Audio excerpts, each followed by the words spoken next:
바울은 마지막 권면의 말씀을 데살로니가 교회에 주고 있습니다. 1절을 다시 보십시오.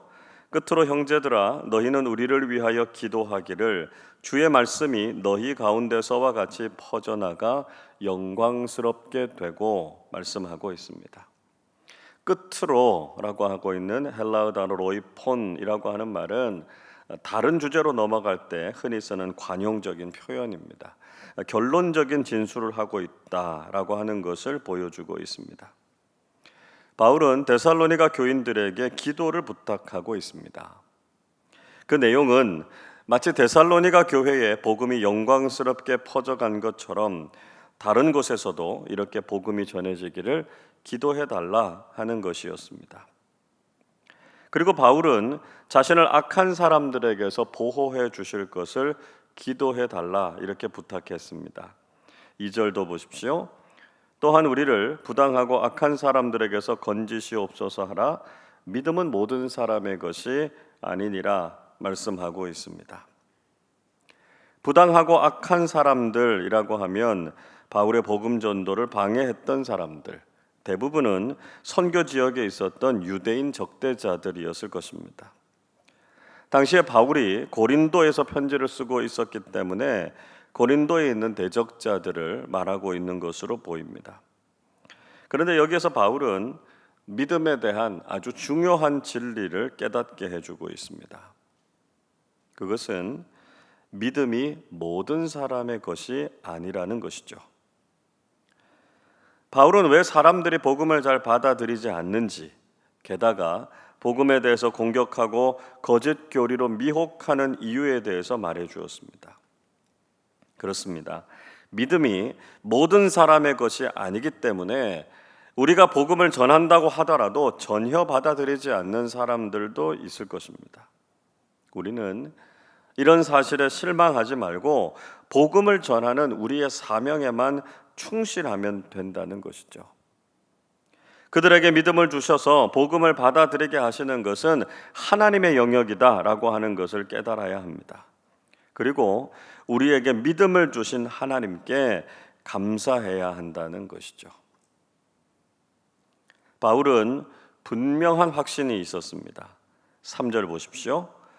주는 미쁘사 너희를 굳건하게 하시고 악한 자에게서 지키시리라 말씀합니다. 앞에서 경계했던 것처럼 데살로니가 교회를 미혹하는 이단의 세력들과 악하게 공격하는 대적들이 분명히 그들을 힘들게 할 것이었습니다.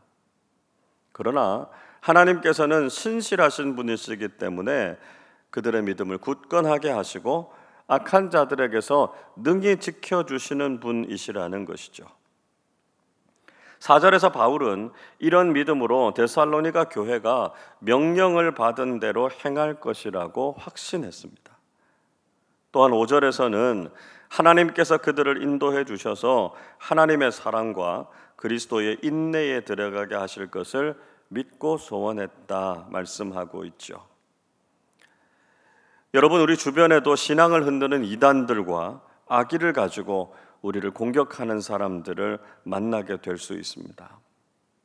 그러나 우리에게 믿음을 주신 하나님께서는 천국에 이르기까지 우리를 신실하게 인도해 주실 것입니다. 악한 자들의 공격에서도 우리를 보호하시고요, 하나님의 영광에 들어가게 하실 것입니다. 우리가 믿음으로 오늘을 인내하면서 하나님의 사랑과 은혜로 천국을 소망하는 우리 모두가 되실 수 있기를 바랍니다. 바울은 오늘 말씀을 통해서 한 가지 중요한 그리스도인의 모습에 대해서 권면하고 있습니다. 6절 말씀 보시면 바울은 게으르게 행하고 신앙의 전통을 따라서 행동하지 않는 사람들에게서 떠날 것을 부탁했습니다. 적어도 그리스도인이라면 자신의 삶에 게으르고 무책임한 사람들이 되어서는 안 된다는 것이죠. 그런 면에서는 바울과 그 일행들이 본을 보였다라고 하는 사실을 강조하고 있습니다. 7절부터 9절 이렇게 말씀합니다. 어떻게 우리를 본받아야 할지를 너희가 스스로 아나니 우리가 너희 가운데서 무질서하게 행하지 아니하며 누구에게서든지 음식을 값없이 먹지 않고 오직 수고하고 애써 주야로 일함은 너희 아무에게도 폐를 끼치지 아니하려 함이니 우리에게 권리가 없는 것이 아니요 오직 스스로 너희에게 본을 보여 우리를 본받게 하려 함이니라 말씀하고 있습니다. 바울은 그들에게 무질서한 삶을 보이지 않았습니다. 그리고 누구에게서든지 값을 내지 않고 음식을 먹지 않았고요. 밤낮으로 텐트 메이커로서 일하면서 자비량 선교를 실천했습니다. 물론 바울은 풀타임 복음 전도자로서 충분히 교회의 후원과 지원을 받을 수 있는 위치에 있었습니다. 그러나 그는 조금 더 다른 사람들에게 폐를 끼치지 않으려고 복음 안에서 성실한 삶의 본을 보였다는 것이죠. 우리는 바울이 말하고 있는 이런 모습에 도전을 받아야 합니다. 그리스도인들은 성실하고 책임감 있게 자신의 삶을 살아야 하고요. 조금이라도 다른 사람들에게 부담이 되지 않아야 합니다. 그리스도인들이 이런 모습으로 살아갈 때 공동체 내에서만이 아니라 세상 사람들도 그리스도인들의 삶을 높이 평가하지 않겠습니까?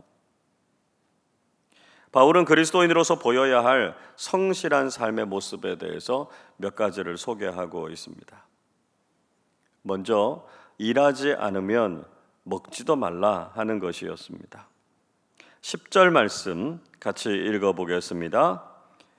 우리가 너희와 함께 있을 때에도 너희에게 명하기를 누구든지 일하기 싫어하거든 먹지도 말게 하라 하였더니.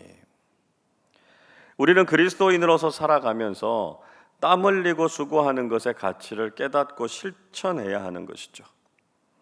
하나님께서 우리에게 일할 수 있는 기회와 건강을 주셨다면 우리는 적극적으로 일하는 사람들이 되어야 한다는 것입니다. 우리가 그리스도인으로서 해야 할 사명이 많고요. 우리가 참여해야 할 사역들이 많습니다. 우리는 적극적으로 이런 일에 동참해서 그리스도인으로서의 성실한 삶을 실천해야 합니다. 왜냐하면 우리가 믿는 하나님께서는 일하시는 하나님이시고요. 예수님께서도 아버지께서 맡기신 일을 하시기 위해서 온종일 수고하셨던 모습을 우리에게 보여주셨기 때문입니다. 예수님의 제자들과 사도들도 복음을 위해서 얼마나 헌신하는 삶을 살았습니까? 우리가 영적인 무의도식을 하는 것은 하나님 앞에서 부끄러운 일이다라고 하는 것을 알아야 하는 것이죠. 교회 안에서도 1인 1봉사를 실천하면서 주님을 위해서 성실하게 일하는 그리스도인들이 되실 수 있기를 바랍니다. 둘째로 조용하게 자신이 맡은 일에 충성을 다하라는 것입니다. 11절 말씀 보시면 바울은 또 한 부류의 게으른 사람들로 도무지 일은 하지 않고 일을 만들기만 좋아하는 사람들이 있다 이렇게 지적했습니다. 간혹 보면 교회에서 이런 것도 좀 하고 다른 것도 좀 하자 이렇게 말은 하면서도 정작 그런 사역을 하면 참여하시지 않는 분들이 계십니다. 본인이 할 작정이 아니면 일만 만들어서 공동체와 사람들을 힘들게 하면 안 된다는 것이죠. 우리 교회가 지금의 단계에서 해야 할 일들을 순서대로 잘 하고 있습니다. 그러니까요, 건의의 차원에서 말씀해 주시는 건 좋지만 이건 꼭 해야 된다 이렇게 고집을 부리는 건 안 된다라고 하는 것이죠. 그리고 꼭 해야 되겠다 이렇게 생각하는 사역이 있으면 반드시 본인이 앞장서서 헌신하실 수 있기를 바랍니다. 자, 그러면 어떻게 하는 것이 성실한 신앙인의 모습일까요? 12절 말씀 함께 읽어보겠습니다. 이런 자들에게 우리가 명하고 주 예수 그리스도 안에서 권하기를 조용히 일하여 자기 양식을 먹으라 하노라. 바울은 조용히 일하면서 자기 양식을 먹으라 이렇게 말씀하고 있습니다. 세상에서의 일도 그렇지만 신앙 공동체 안에서 일하는 것도 마찬가지입니다. 우리가 주님의 일을 할 때 그것이 덕이 되기 위해서는 조용하게 일하는 사람들이 되어야 한다는 것이죠. 어떤 분들은 자신이 이런 일을 한다고 자랑하고 공동체를 떠들썩하게 하시는 분들이 있습니다. 이것은 자신에게도 유익이 되지 않을 때가 많고요, 공동체도 힘들게 할 때가 있습니다. 그저 자신에게 사역이 맡겨질 때 주님을 사랑하고 순종하는 마음으로 조용하고 충성되게 맡은 사명을 잘 감당하실 수 있기를 바랍니다. 셋째로, 선한 일을 하면서 낙심하지 말라는 것입니다. 13절 읽어보겠습니다.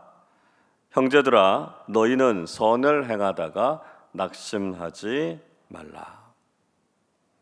우리가 주님의 일을 하다 보면 모든 일이 다 좋은 열매를 맺거나 다른 사람들의 칭찬을 듣는 것이 아니라는 거죠. 때로는 열심히 사역하는데 시기하는 사람들이 있기도 하고요, 때로는 원하지 않는 결과가 나와서 마음이 상할 때도 있습니다. 그러나 주님께서 맡겨주신 선한 일을 감당했다라고 하는 것에 보람을 느끼고 낙심하거나 시험에 들지 말아야 한다는 것입니다.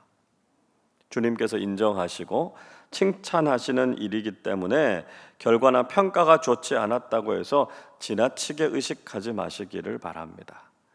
그저 성실하고 묵묵하게 복음과 교회를 위해서 충성을 다할 때 하나님께서는 우리의 수고를 크게 칭찬해 주실 것입니다. 바울은 데살로니가 교회를 향해서 마지막 문안 인사를 전하고 있습니다. 16절 이렇게 말씀합니다. 평강의 주께서 친히 때마다 일마다 너희에게 평강을 주시고 주께서 너희 모든 사람과 함께 하시기를 원하노라 말씀하고 있습니다. 주님께서 주시는 평강이 그들 모두에게 함께 하시기를 기원했습니다. 아무리 우리의 삶이 힘겹고 어려워도 주님께서 주시는 평강이 있으면 오늘도 기쁨과 감사함으로 하루를 살아가게 된다는 것이죠. 하나님의 평강이 우리의 삶과 가정 속에 또 우리가 하는 모든 일들마다 충만하시기를 축복합니다. 오늘도 주님 앞에서 성실하고 아름다운 그리스도인의 삶을 살아서 주님의 은혜와 평강이 넘치는 삶을 살아가시기를 주님의 이름으로 축원합니다. 기도하겠습니다. 저희들의 삶에 은혜와 평강을 더해 주시는 하나님 아버지, 감사와 찬양을 드립니다. 우리에게 믿음을 주셔서 하나님 나라를 소망하면서 살게 하시니 또한 감사를 드립니다. 복음을 전하되 낙심하지 않게 하시고 듣는 사람들의 마음을 열어주셔서 그들에게 예수를 믿을 수 있는 믿음을 허락해 주시옵소서.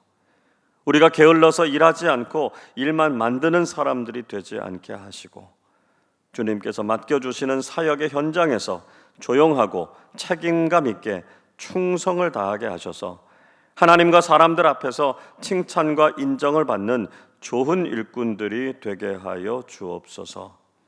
주님의 은혜로 8월 한 달도 무사히 잘 보내게 하심을 감사드립니다. 무더위와 폭우, 전염병과 자연재해로부터 지켜주신 하나님께서 새롭게 시작되는 한 달의 삶에도 복을 더해 주실 것을 믿습니다. 우리 가정과 공동체에 은혜와 평강이 가득하게 하시고 우리의 믿음이 한층 성숙해지는 시간 되게 하여 주옵소서. 몸이 아픈 교우들, 수술 후에 회복하고 있는 교우들, 오랜 질병으로 힘들어하는 교우들에게 강건함의 복을 주시고 믿음이 약해지고 영적으로 나약해진 교우들에게도 예배와 신앙을 회복할 수 있는 은혜를 허락해 주옵소서.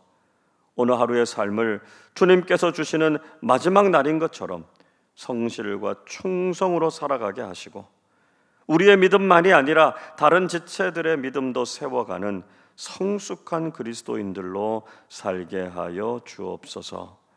감사드리며 우리 주님 예수 그리스도의 이름으로 기도하옵나이다.